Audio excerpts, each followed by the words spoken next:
Goddag kære venner.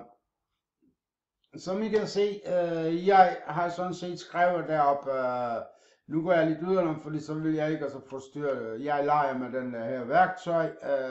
Jeg elsker at lege med grafik. Så velkommen til grafikprostudio.dk. Hvorfor jeg gør det? Fordi jeg har haft så mange ting på Facebook, på YouTube, på Pinterest, på Twitter og så videre, mange steder. Jeg har sat så mange ting ud til folket og efterlyste mennesker til at jeg søger også partner, kollega til at arbejde sammen med. Jeg er interesseret for mennesker for Danmark, ikke? For eksempel for hver by 2 personer. Hvorfor jeg vil gøre det? Nu har jeg arbejdet i 7 år, hårdt arbejdet på de der ting til at udvikle os og produkter, både programmere den. Jeg har ikke jeg kunne ikke en dyt for 7-8 år siden. Jeg kendte intet til de ting. Men undervejs så kunne jeg så komme til at lære. Jeg går i lære hos programmører, som er udgået til at programmere. Det er ikke ens betydende, at jeg er også rigtig meget god til det. Det er jeg ikke rigtig. Jeg bliver bedre. Men jeg har skrevet her, jeg har ikke brug for dine penge, og det har jeg heller ikke. Du kan gemme din phone væk. Så jeg vil bare have, hvis jeg kan få nogle partner, jeg kan også dele nogle værktøjer med dem. Jeg vil ikke have nogen beslutningstager, før man har ikke taget hensyn til, hvad man har fået til at prøve af, hvem man har fået i hænderne, og griber dem fast og prøver den af, og så kan man se, hallo, jamen den kunne jeg godt lide, det kunne jeg godt finde mig i, at give den en chance. For min interesse er ikke store kæder i Danmark. Min interesse er de små butikker, der befinder sig her i Vejle by på gågader og så videre. Fordi de store kæder, de er sgu overdrevet.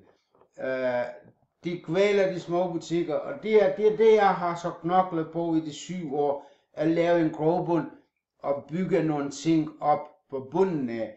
Men ikke sådan at lave nogle værktøjer, så der er nogle produkter, som undgår efter 1-2 år, så er det bom, så er der ikke mere konkurrencedygtighed i, og så ryger man ud på sidesporet. Det er ikke det. Jeg har altid været ude på, da jeg fandt ud af, at for det første, uden grafik kan man ikke eksistere, og det har jo så bevist os. Ingen butikker, ingen kæder uden grafik, nada. Den ene ting er, den der virtuelle kommunikation, reklame, mobil, app, og så det er også en fremtids værktøj, som kommer til at leve og overleve på lang sigt de næste 5, 10, 15 år. Og det er det, jeg har sat sig på i de år, jeg har været beskæftiget med de der internetting. Og jeg har lavet ting for grovbunden. Nu vil jeg så gå lidt over til Facebook. Jeg vil bare vise en hurtig indslag. Som I kan se her, Virtual City Service. Den har jeg så haft på nu i 3 år.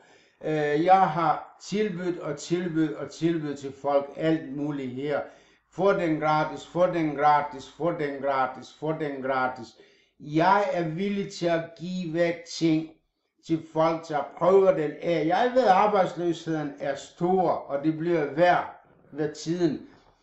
Det jeg er ude efter, jeg vil finde mig nogle kollegaer på længere sigt. Jeg vil ikke have den her nu, at du skal være med og bom, der er nogen, der bestemmer. Nej, her vil du være din egen herre.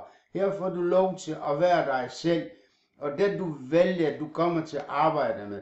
Jeg har sat op for eksempel hjemmeside til selv. Jeg har også mulighed for at give dig den til at prøve det. Jeg har nogle værktøjer, som kan bygge hjemmesider, kan bygge apps, kan gøre ting, som i virkeligheden er svært at få fat i. Det er en ting, som jeg viser dig her, det må du meget skyld, sådan der. Så nu går vi derind. Fordi når folk ikke accepterer det, jeg sætter op, så vil jeg så ikke stå model til og hele tiden, fordi jeg vil ikke have folk render rundt, når jeg sidder op og så en ting. Hvis jeg ikke prøver den, så vil jeg ikke have dem rundt til at fise rundt og så i de steder, jeg har så mine ting sat op. Jeg vil bare vise en hurtig Nordside website, og så har jeg sat den der hjemmeside også op her, hvor jeg inviterer folk til at være med til at gøre noget nordisk, og så webwalkers og så portal. Det er noget, du kan afprøve uden at betale en kroner for det. Det er en portal, du kan bygge hjemmeside. Det koster ikke noget. Jeg vil give dig adgang til det. Det er min egen. Jeg har ikke stjålet det. Jeg bygger det for gråbundene opad. Jeg har så mange ting, jeg vil dele med jer. Jeg går længere ned. App-byggemaskiner, grafik, mobilhjemmesider. Bare tag stilling til den her for eksempel. Jeg skal lige lukke for det. Sådan en doodle video, 2 minutter koster mellem $250 til $400. Hvorfor skal man give så mange penge for, når jeg kan lave det på 5 minutter? Men selvfølgelig, forretningen skal betale for det, når det beskifter dig eller mig, hvis du nu arbejder sammen med mig og laver sådan ting. Og det kan vi lave uden problemer. Du kan bygge så meget, som du har lyst til. Jeg giver dig adgang til disse redskaber her, uden at stille krav. Her søger jeg også om mennesker, ikke? Og jeg har brug for 2 personer for hver by i lille Danmark.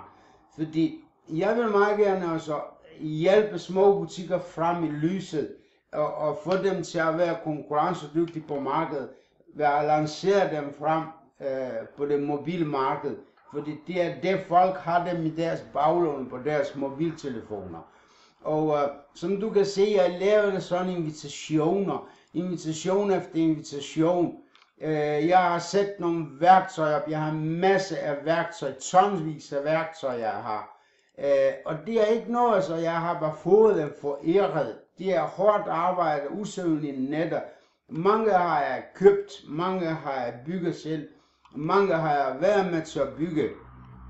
Når man går sådan set og kigger på de ting, hvad jeg er begyndt at arbejde med de sidste 4-5 år, så er der ikke ret mange, der har det ting her i Danmark. Og det er ikke noget for mig. Jeg bliver ikke sur over det, fordi folk ikke gider.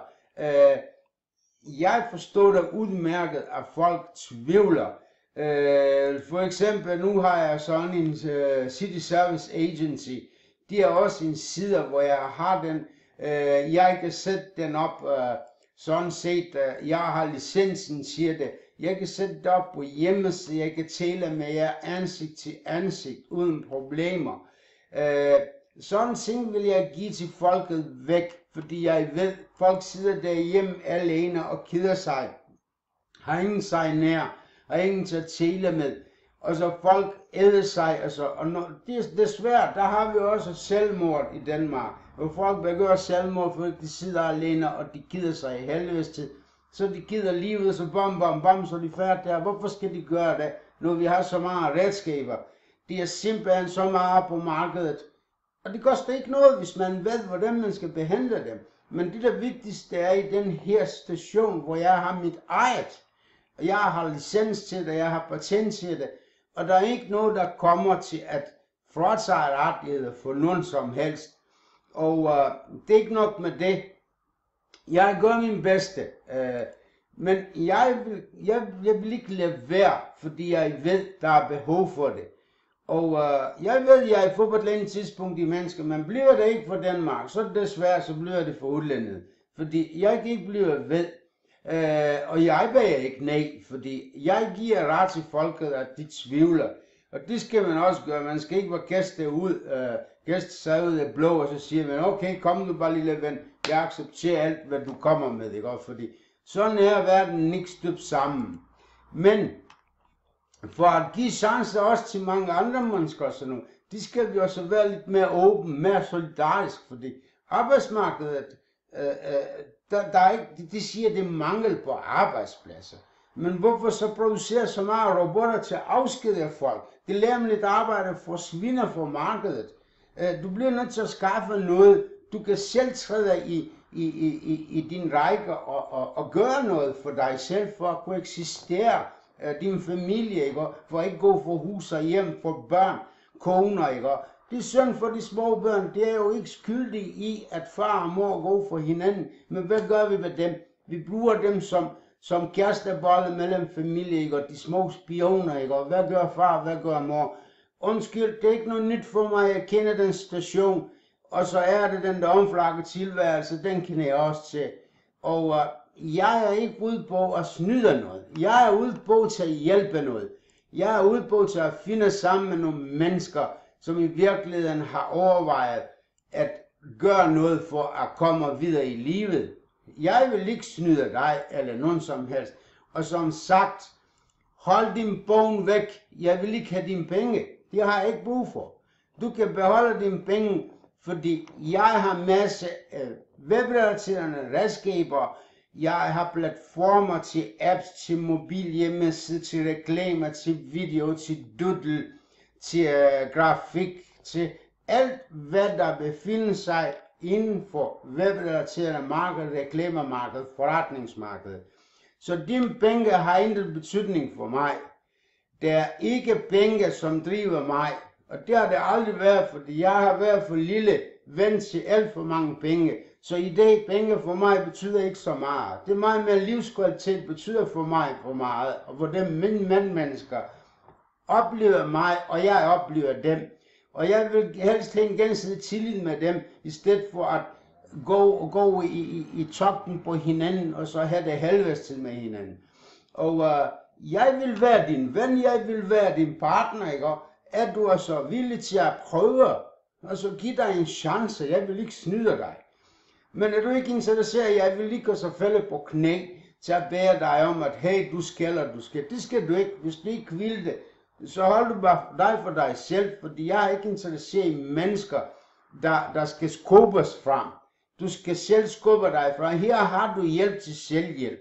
Fordi her kommer du selv til at vælge, hvilken en område du vil arbejde under, hvilken en niche du vælger, og hvordan du vil fremme din tilværelse. Jeg vil bare give dig de redskaber, du har brug for til at kunne kvalificere dig til, at du bliver velegnet til at kunne have din egen lille virksomhed i baggrunden og tjene de penge, der dig og din familie har brug for. Ellers så er der ikke andet at gå efter. Men som jeg siger, de der ting, de laver jeg selv. Jeg leger med dem, fordi de har vi lavet selv. Vi har programmeret de ting. Og jeg elsker at lave med den der. Det er en livsstil efterhånden. Men selvom man går ud og prøver at formidle folk. Jeg har nogle hjemmesider, der har haft op kørende fra 2012 og i 2017. Jeg har ikke fået nogle mennesker, det var heller ikke interesse for mig, fordi jeg ville have min grobund først. Veletableret, og der skal være fast, og det skal være konkurrencedygtigt. Nu er jeg nået dertil, hvor min grobund er meget mere end bare konkurrencedygtig, fordi jeg har så mange redskaber, jeg kan aldrig nogensinde benytte mig af i mit livsperiode, min livstid. Så hvorfor ikke dele med nogle mennesker, som har interesse inden for de områder, jeg har? Så kan vi dele, ikke? Så nyder hinandens velvære og nyder hinandens fortjeneste, ikke? Og livet, ikke? Som det kommer, livet er hårdt, men hvis man tager det med omhu, så kan man forlette det. Og derfor jeg siger, gem de penge væk, kære ven. Jeg vil ikke have dine penge, men jeg vil have din tillid. Og hvis du kan give mig din tillid, så får du min gensidige tillid, ikke? Og alt, hvad du har brug for. Kan du have det rigtig godt, det var sandt, og jeg håber, du prøver at finde ud af det, hvad mere jeg har. For nu kommer jeg frem med nogle beta, tester værktøj, som jeg vil have nogle af jer til at skrive til mig, og så jeg lukker en konto op til jer, jeg lukker jer ind, og så tester I indtil I får blå fingre. Kan I have det rigtig godt, det var sandt, og have en god dag, og håber vi ses på et eller andet tidspunkt. Hej hej.